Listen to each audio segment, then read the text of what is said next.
1.2 में सबसे पहले बेटे जो इसका पहला स्टार्ट वाला क्वेश्चन है वो इम्पोर्टेंट है। शॉर्ट क्वेश्चन आ सकता है 4 ठीक है। नंबर का फेडरल बोर्ड के पेपर में। ये पहला क्वेश्चन बेटे लिखा हुआ है, show that for any complex number real part of iota z is equal to minus imaginary part of z। और इसी का बेटे सेकंड पार्ट भी हम देखते हैं साथ, ये दोनों एक ही में प्रूव हो जाएंगे। And imaginary part of iota z is equal to real part of number z। बेटे हम z को कोई भी complex number x plus iota y की फॉर्म में लिख लेते हैं।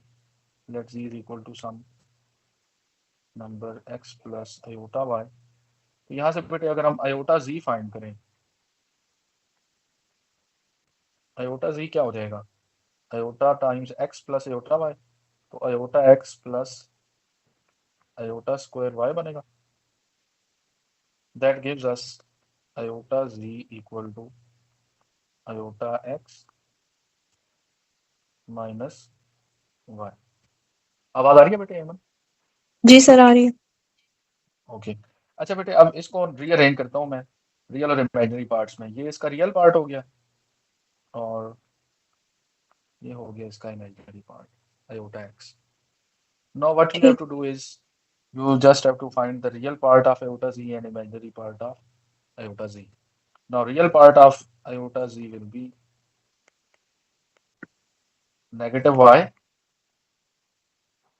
and what is y itself? Y is imaginary part of the complex number z, so I will write it minus imaginary part of z। तो पहला पार्ट प्रूव हो गया बेटे, फर्स्ट पार्ट यही प्रूव करना था। जी जी। ठीक है, तो आप इस तरह लिखेंगे कि ये रिजल्ट जो है फर्स्ट वाला ये प्रूव हो गया।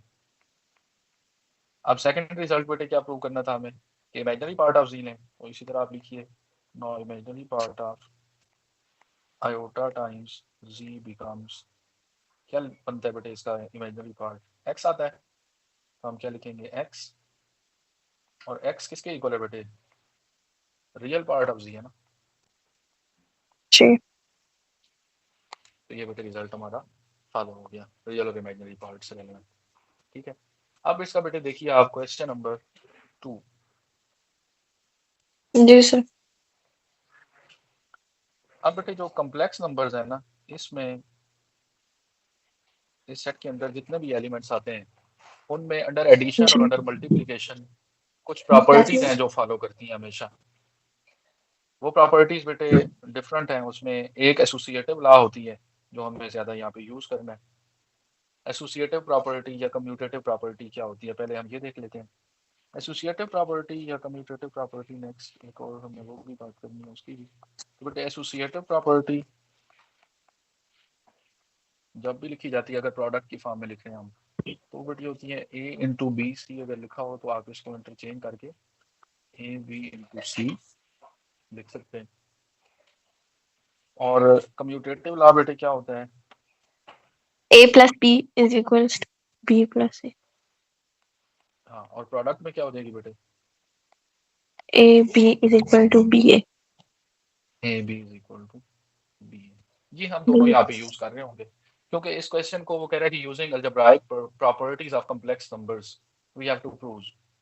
बेटे ये जो प्रॉपर्टीज होती है ना इसमें कम्प्लेक्स नंबर्स में, एसोसिएटिव का केस कम्यूटेटिव का, ये दोनों फॉलो करती हैं। इसके अलावा और प्रॉपर्टीज भी हैं इसकी, जिनको हम फील्ड एक्सियम्स बोलते हैं, वो सारी ही इसमें फॉलो होती हैं। इसमें बेटे एक ठीक। क्लोजर प्रॉपर्टी होती है। ये चूंकि इसमें फेडरल बोर्ड की बुक में इन प्रॉपर्टी से रेलिवेंट क्वेश्चन नहीं है तो डिस्कस नहीं किया जाता। वैसे ये एंट्री टेस्ट के लिए इंपॉर्टेंट है, एंट्रेंस एग्जाम के लिए क्लोजर प्रॉपर्टी है। फिर बेटे एग्जिस्टेंस ऑफ आइडेंटिटी एलिमेंट होते हैं। ठीक है, आइडेंटिटी एलिमेंट्स जी। कल हमने डिस्कस भी किए थे क्या होते हैं अंडर एडिशन एंड मल्टीप्लिकेशन। और उसके बाद जी। Existence of inverse of each element. तो ये बेटे प्रॉपर्टीज कम्प्लेक्स नंबर्स में होल्ड करती हैं। और इसके अलावा डिस्ट्रीब्यूटिव लॉ होता है। तो ये सारी प्रॉपर्टीज मिलके ना फील्ड बनाती हैं किसी भी सेट को। तो खैर वो डिस्कशन सारी नहीं है आपके कोर्स में, तो हम अभी चूंकि बाद सारे एफएससी के लेक्चर से रेलेवेंट कर रहे हैं, तो ये बाकी हम नहीं कर रहे डिस्कस, क्योंकि हमें एक्सरसाइजेस को कवर अप करना है। तो ये बेटे ठीक दो है, प्रॉपर्टीज अब हम यूज कर रहे होंगे इसमें, ठीक है। Commutative commutative property and associative property.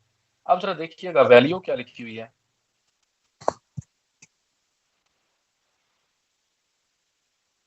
What we have to prove is, बेटे लिखा हुआ है z1 z2 into z2 z sorry z1 z2 z3 and z4। इसका प्रोडक्ट बेटे हमें प्रूव करना है पहले तो z1 z3 और z2 z4 के इक्वल। ठीक है, तो बेटे अगर हम इसमें एसोसिएटिव प्रॉपर्टी लगाएं, पहले मैं प्रॉपर्टी यूज कर रहा हूँ बेटे, z1 को मैं अलग कर रहा हूँ और ठीक है, इन दोनों नंबर्स को मैं बेटे कंबाइन कर रहा हूँ, और z4 साथ है जैसे लिखते हैं। ठीक है, आप बेटे इसमें ठीक मेंशन है, करेंगे यूजिंग एसोसिएटिव प्रॉपर्टी।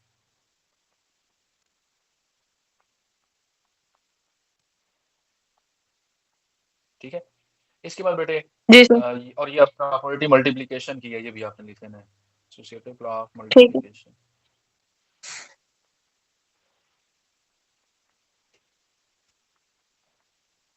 ये लिखना बेटे नेसेसरी है इसमें, इस क्वेश्चन के अंदर।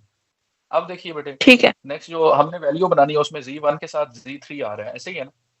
तो जी सर। z1 के साथ बेटे z3 बनाने के लिए अगर हम इन पे कम्यूटेटिव प्रॉपर्टी लगा दें, क्योंकि z1 और z3 को हमने मर्ज करना है, तो बेटे इस पे जी, कम्यूटेटिव प्रॉपर्टी लगा देते हैं हम। ये बन जाएगा z3 dot z2 into z4, और इसको आप लिखेंगे यूजिंग कम्यूटेटिव प्रॉपर्टी।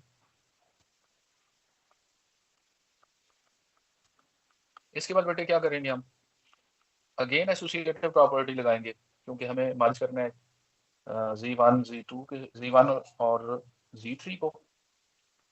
तो इनको जी बेटे सर। इकट्ठा कर दें हम।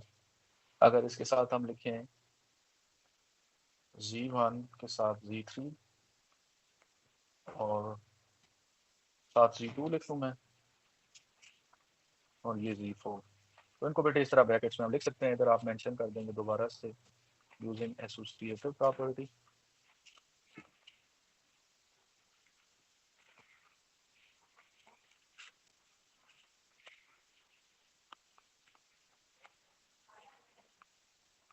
अब बेटे देखिए, ये जो नंबर है राइट हैंड साइड पे, हमने जो फर्स्ट इसकी राइट हैंड साइड है वो कंस्ट्रक्ट कर ली है।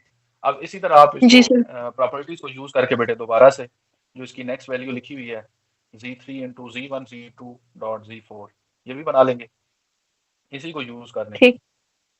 अब बेटे z3 स्टार्ट में लाना है ना, तो इस पे कम्यूटेटिव लॉ लगा दें, जी। इसे आगे में मूव करना है। तो बेटे कम्यूटेटिव प्रॉपर्टी अगर अप्लाई करें तो z3 स्टार्ट में और z1 आ जाएगा, फिर और क्या लाना है साथ, z1 और z2 मर्जी करने हैं, तो साथ z4 आ गया। पहले इस तरह नंबर लिख लें। अब आप क्या करें, इसमें z3 को z1 के साथ लिखा, पहले तो हमने इस पर कम्यूटेटिव प्रॉपर्टी लगाई, इधर लिखेंगे कम्यूटेटिव लॉ।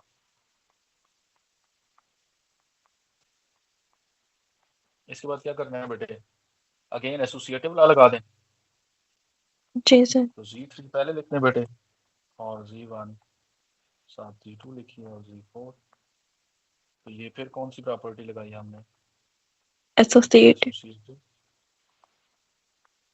तो हमारे पास जो राइट हैंड साइड है वो बन गई है।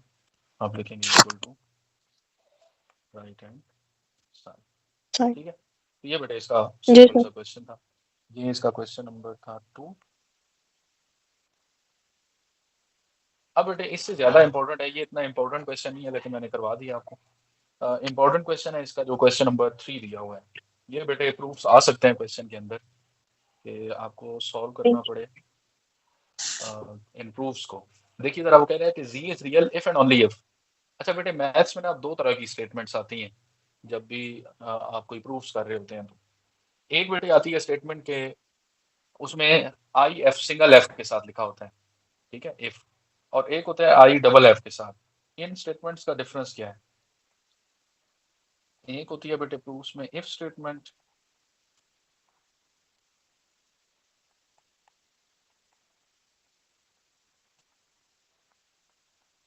और एक होती है आई डबल एफ के साथ इफ स्टेटमेंट।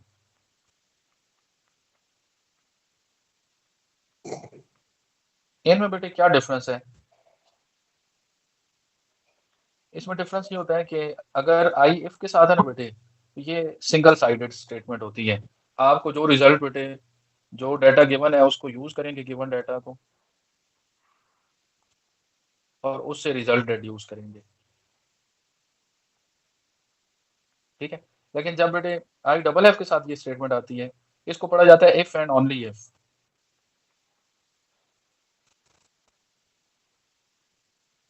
या तो आई डबल एफ लिखा हुआ आएगा या फिर इस तरह की बेटे स्टेटमेंट आएगी। आई डबल एफ के साथ जब लिखा होगा तो आप इफ एंड ओनली इफ करेंगे, तो ये बेटे इस तरह की स्टेटमेंट होती है कि आपको जो डाटा है उसको यूज करना है, गिवन स्टेटमेंट को यूज करते हुए रिजल्ट बनाना है पहले, Okay, just फिर बेटे रिजल्ट को सपोज करके हमने स्टेटमेंट को भी प्रूव करना data. है, ठीक है। स्टेटमेंट को लेके जी रिजल्ट पहले प्रोड्यूस करना है, फिर रिजल्ट को यूज करते हुए इसका कन्वर्स प्रूफ भी करना है, ठीक है। तो ये जो क्वेश्चन लिखा हुआ है इसके अंदर आपको यही काम करना है, if and only if statement के साथ इसको सॉल्व करना है। तो बेटे if and only if statement के लिए ये जो रिजल्ट्स हैं ये हैं भी बड़े इंपॉर्टेंट। ये डायरेक्ट भी फेडरल बोर्ड के पेपर में या इवन एंट्रेंस एग्जाम में ये डायरेक्ट रिजल्ट्स ही आ जाते हैं। तो बेटे क्या लिखा हुआ है पहला क्वेश्चन, फर्स्ट पार्ट में लिखा हुआ है prove that for any z belonging to complex numbers z is real if if and only if, ऐसे लिख रहा हूँ मैं बेटे इसको, z is equal to z bar। अब बेटे हम क्या सपोज करेंगे, सबसे पहले हमें तो पहले z नंबर लेना है कोई, उसको हम लिख लेते हैं x प्लस योटा y, ठीक है। अब हम लिखेंगे जी now if z is real,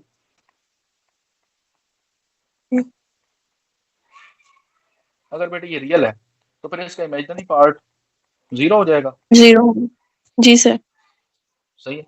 तो फिर आप लिखेंगे this implies z is equal to x, क्योंकि y जीरो हो गया ना, तो जी z है ये क्या आ जाएगा x के इक्वल।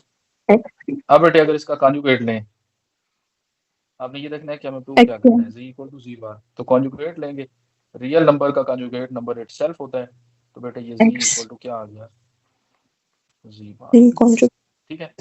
अब बेटे हम क्या ठीक करेंगे, है अब लिखेंगे यहाँ पे conversely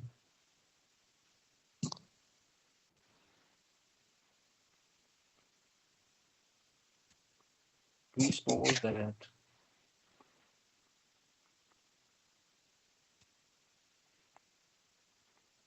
z equal to z bar. अब बेटे इस स्टेटमेंट को लेना है, यूज करना है और ये प्रूव करना है, ठीक है। अगर z इक्वल टू z बार ठीक है तो इनकी वैल्यूज पुट कर दें, z किसके इक्वल है, है X plus iota Y X x minus plus iota iota y और इधर x माइनस आयोटा y। इनको बेटे कंपेयर कीजिए, तो यहाँ से आपको वैल्यू मिलेगी x से क्या हो जाएगा cancel, two iota y equal to zero, तो y क्या हो जाएगा बेटे zero upon two iota, zero over any non zero number क्या होता है जीरो होता है।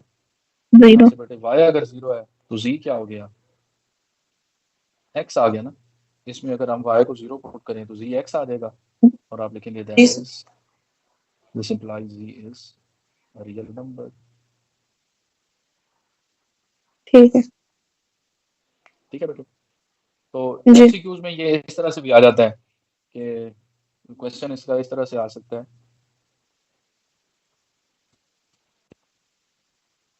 z equal to z bar if, option बेटे ये दे देता है real part of z is zero, beta imaginary part of z is zero, ठीक है। चार्ली ऑप्शन में real part of z equal to imaginary part of z, ऐसे लिखते हैं, और डेल्टा नन ऑफ दीस। अब बेटे इसमें क्या आंसर होगा? बीटा। हाँ जी, z इज रियल नंबर बनता है ना, if and only if z is real. जब रियल है तो उसका इमेजिनरी पार्ट क्या होगा? जीरो होगा। तो इसकी ये नोटेशन भी आती है पेपर में जब क्वेश्चन आते हैं एमसीक्यूज में। ठीक है। अब बेटे इसका देखिए जो सेकंड पार्ट है बहुत आसान सा है। ये आप सिंपली इसमें लेफ्ट साइड को सॉल्व करेंगे, z और z बार की वैल्यूज पुट करके, तो जो फ्रैक्शन है वो बन जाएगी जो राइट हैंड साइड पे दी हुई है। ठीक है, ये ठीक आप है। कर लेंगे solve, that is up to you. अब इसका बेटे मैं क्वेश्चन कर रहा हूँ जो नेक्स्ट प्रूफ दिया हुआ है।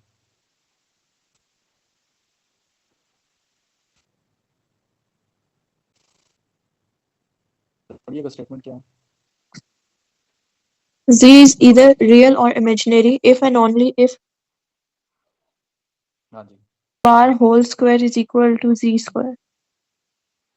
z bar whole square is equal to z square. Z square. तो बेटे अब इसमें ना दो वैल्यूज हैं जो आपको प्रूव करनी है। तो जरा देखिए इसमें सबसे पहले उसने हमें प्रोवाइड क्या की है statement, z square equal to z bar square. हाँ जी, z is either real or pure imaginary. तो बेटे ये जो स्टेटमेंट है,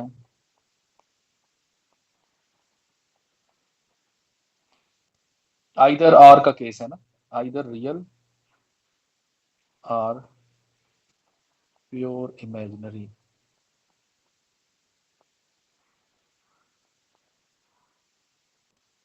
ये बेटे वैल्यू दी हुई है और हमें डिड्यूस करना है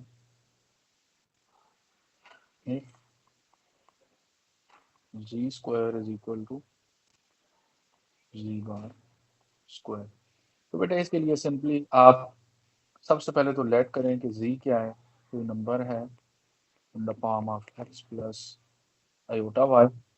तो बेटे अगर जी रियल है, पहले हम इसको लेते हैं, if z is real,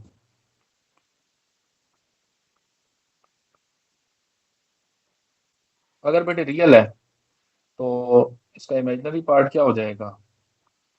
zero, जैसे हमने पिछले क्वेश्चन में किया। तो बेटे जी क्या बन गया? एक्स के इक्वल। तो यहाँ से आप जी स्क्वायर भी निकाल लीजिए, जी स्क्वायर क्या हो जाएगा? एक्स स्क्वायर, क्योंकि हमें जी स्क्वायर फाइंड करना है।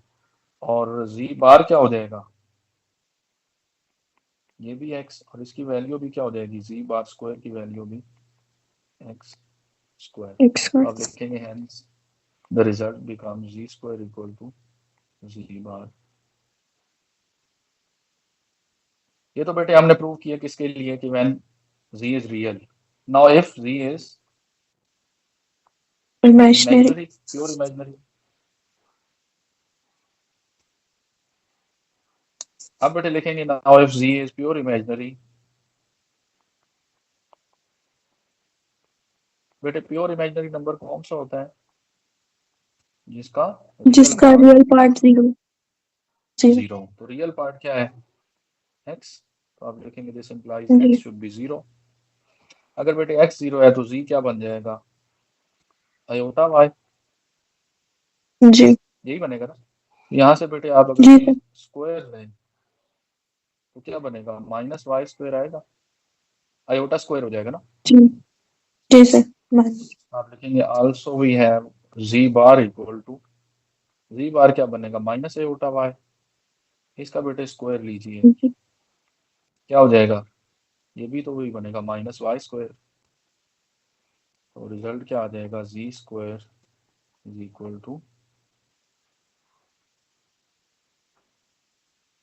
जी बार होल स्क्वायर। ठीक है, तो ये प्योर इमेजिनरी हो जी। तब भी ये रिजल्ट फॉलो होता है, और अगर रियल हो तब भी रिजल्ट फॉलो होता है। ठीक है बेटे, अब ये तो ठीक होगी इसका है। One sided proof. तो इसमें भी क्या थी statement? If and only if है ना, जी। आई डबल एफ के साथ है। तो बेटे इसको भी जी। हम प्रूव करेंगे। नाउ कन्वर्स स्टेटमेंट इसकी प्रूव करनी है। अब लिखेंगे कन्वर्सली,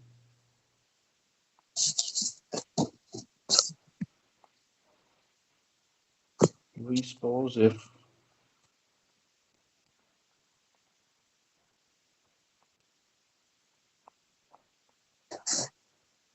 बेटे ये वैल्यू हम कंसिडर कर लेंगे कि जी स्क्वायर और जी बार स्क्वायर ये दोनों क्या हैं, इक्वल हैं। जी सर। तो यहाँ पे बेटे आप वैल्यू पुट कर दें इनकी जी और जी स्क्वायर की, जी और जी बार की।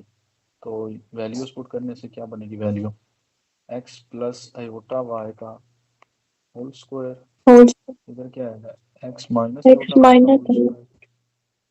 यहाँ से बेटे क्या बनेगा result, x square a square plus b square plus 2ab, ये होता है फार्मूला, ए प्लस बी जी होल स्क्वायर।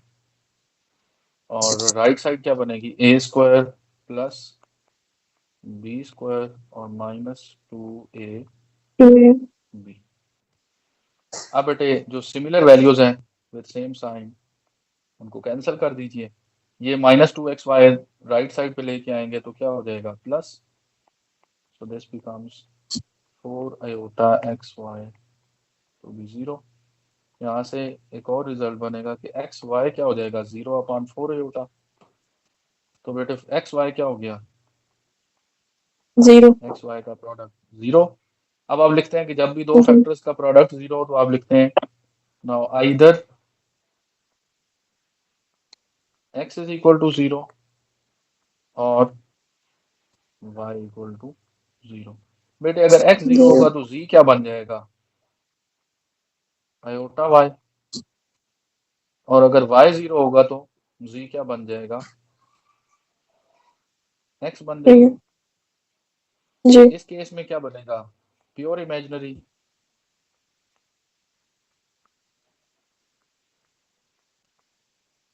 यही बन रहा है ना।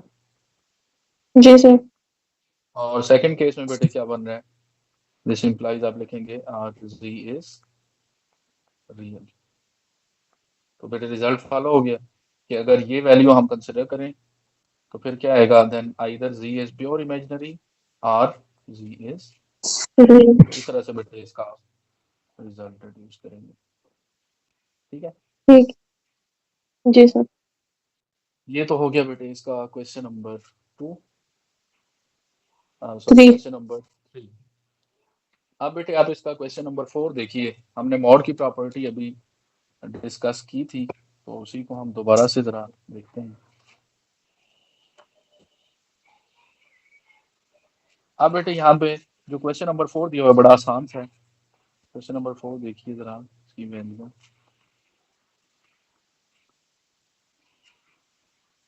बेटे लिख रहा है z1 is equal to 2 minus 3 iota, और वो कह रहा है कि z1 z2 का प्रोडक्ट किसके इक्वल है, 16 के इक्वल है। 16। जी sir. Then he says find the value of z2 mod. तो बेटे इसको सेपरेट कर लें आप, z1 mod into z2 mod में जी।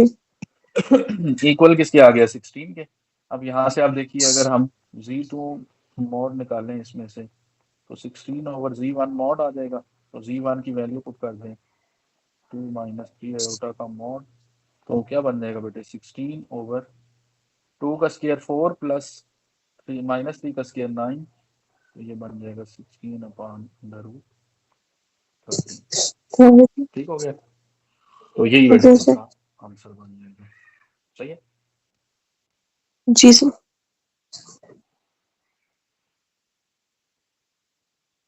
अच्छा बेटे ये तो हो गया, इसके हमने कुछ क्वेश्चन सॉल्व कर लिए एक्सरसाइज 1.2 के। अब इसका ही मैं क्वेश्चन कर रहा हूँ क्वेश्चन नंबर 5 भी बेटे।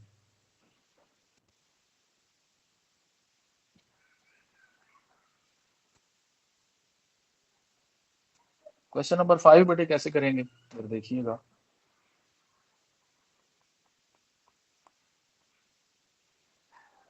If z1 and z2 are any two complex numbers then prove that।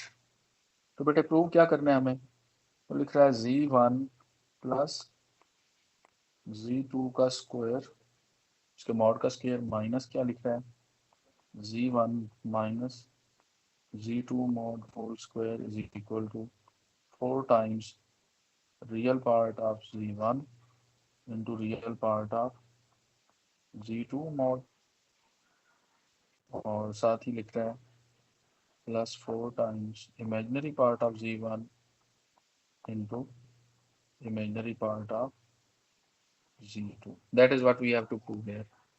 बेटे हमें लेफ्ट हैंड साइड को सॉल्व करके राइट इक्वल प्रूव करना है, तो बहुत आसान सा क्वेश्चन है, आप लेट कर लीजिए। तो Z1 है हमारे पास, को नंबर a प्लस आयोटा भी ले लें, एक्स वाई की फॉर्म में भी ले सकते हैं, आपकी मर्जी। और Z2 बेटे ले लेते हैं c प्लस आयोटा डी। अब पहले ये वैल्यू जो इसके अंदर मॉड के अंदर लिखी हुई है ना बेटे, इनको हम पहले कैलकुलेट कर लेते हैं।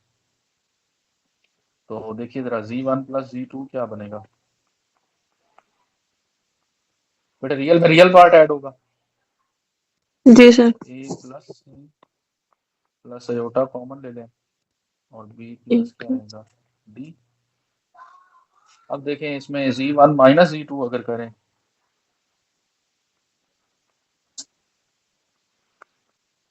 तो बेटे ये बन a जाएगा a माइनस माइनस c और प्लस आयोटा b कॉमन। बस सिंपल ये एक्सपेंड करेंगे, सॉल्व हो जाएगा बेटे। अब देखिए हाँ, लेफ्ट हैंड साइड हम लिखेंगे इसकी Z1 प्लस Z2 बेटे, ये वाली वैल्यू लिखनी है, इसका मॉड लेना है हमें। जी।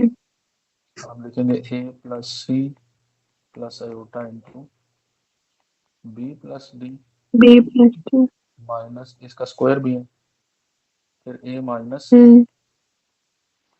Plus iota into b minus d और इसका मॉड का भी स्क्वायर। अब इसको बेटे एक्सपेंड कर लेते हैं। अब मॉड के लिए ये रियल पार्ट है, ये इमेजिनरी पार्ट है बेटे। मॉड के लिए क्या करते हैं, इसके रूट लेते हैं, रियल पार्ट का स्क्वायर प्लस इमेजिनरी पार्ट का स्क्वायर और टोटल का क्या है बेटे स्क्वायर माइनस इसमें भी रूट लीजिए a माइनस सी का होल स्क्वायर प्लस क्या आएगा b माइनस डी का होल स्क्वायर और टोटल का बेटे क्या आ जाएगा स्क्वायर। अब ये स्क्वायर के रूट से क्या हो जाएगा कैंसिल। अब बेटे इसके स्क्वायर जी को सर। एक्सपेंड कर दें, इसका स्क्वायर क्या बनेगा a square plus c square plus 2 times ac फिर b square d square plus 2 times bd minus इसका स्क्वायर एक्सपेंड करें बेटे a square plus c square minus 2ac जी। फिर b square plus d square minus 2bd। अब D. देखिए बेटे इसमें ये एक a पॉजिटिव है, दूसरा क्या बन जाएगा, ये जब नेगेटिव होगा तो ये नेगेटिव अंदर मल्टीप्लाई होगा, तो a स्क्वायर और माइनस a स्क्वायर कैंसिल, ये स्क्वायर जितने भी हैं कैंसिल हो जाएंगे, तो बेटे 2ac और ये माइनस माइनस क्या हो जाएगा प्लस, तो क्या हो जाएगा प्लस 4 4ac यही बनेगा जी। और फिर बेटे बनेगा 4bd। अब a क्या डी। है बेटे यहाँ पे, a यहाँ पे हमने क्या लिखा था, अच्छा बेटे इसकी वैल्यूज लिख देंगे 4 times real part of Z1 जी। एंड 4 टाइम्स क्या हो जाएगा रियल पार्ट Z2। आगे 4 टाइम्स इसमें b को क्या लिख देंगे बेटे इमेजिनरी पार्ट ऑफ Z1 और जी d सर। को क्या और लिखेंगे डी को imaginary part imaginary part of C2। and that becomes the right hand side of the right hand. question। ठीक है बेटे, जी सर। तो ये सॉल्व हो गया। अब बेटे इसमें आपने जरा ट्राई करना है इसका क्वेश्चन नंबर 6 भी, ठीक है 6 तक आप सॉल्व ठीक है। कीजिएगा, फिर इससे ऑनवर्ड मैं करवाऊंगा नेक्स्ट लेक्चर में।